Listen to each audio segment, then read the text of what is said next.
Benvenuti a tutti in questo nuovo video, io sono Cricri e oggi con voi, prima di terminare l'ultimo capitolo del primo anno, volevo esplorare insieme tutti i vari luoghi che siamo riusciti a sbloccare in questo primo anno.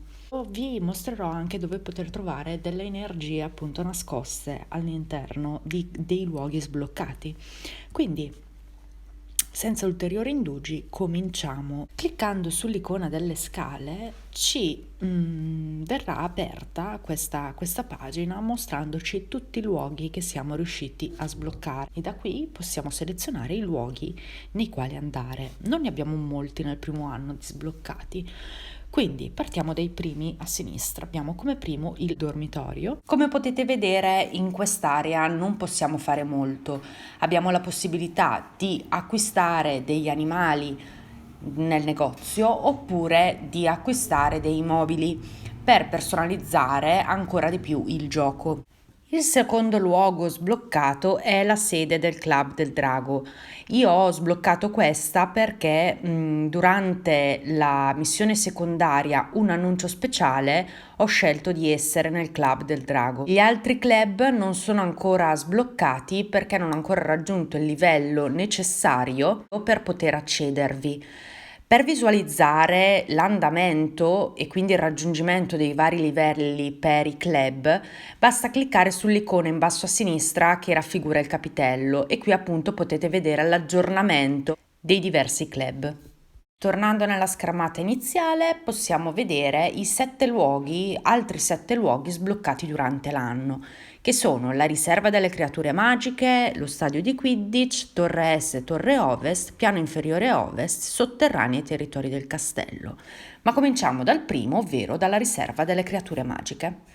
Questa ci viene presentata con diversi ambienti che si possono ritrovare nel mondo di Harry Potter e che comunque sono già stati menzionati, dove all'interno troveremo delle creature specifiche per ogni luogo.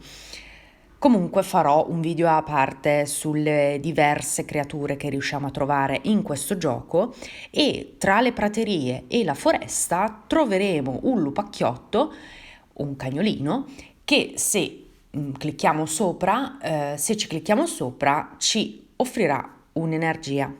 Il quarto luogo è lo stadio di Quidditch.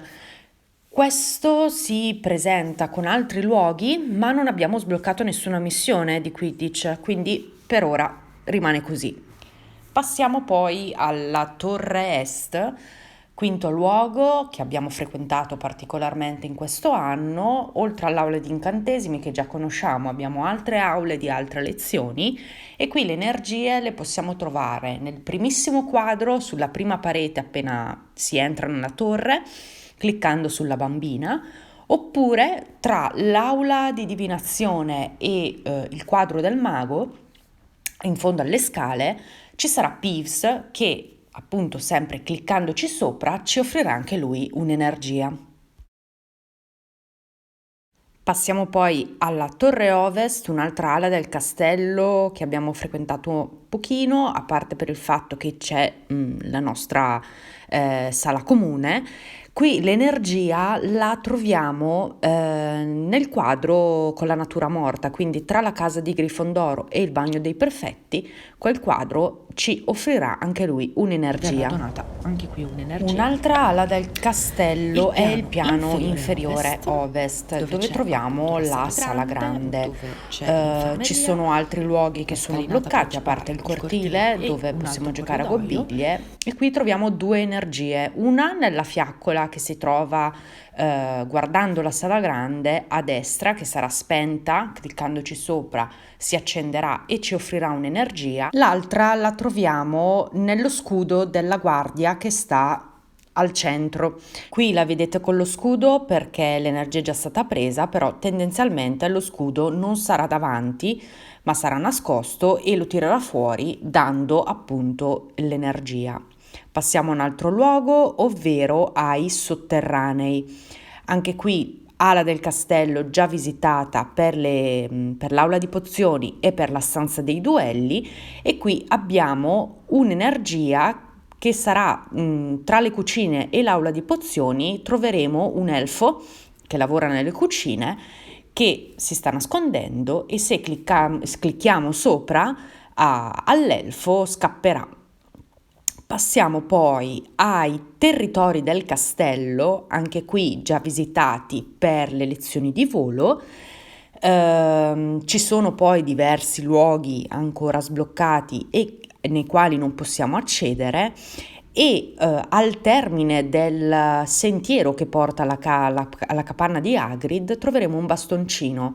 Anche qui, se clicchiamo sopra, arriverà Thor che prenderà il bastone e se lo porterà via, lasciandosi dietro una energia.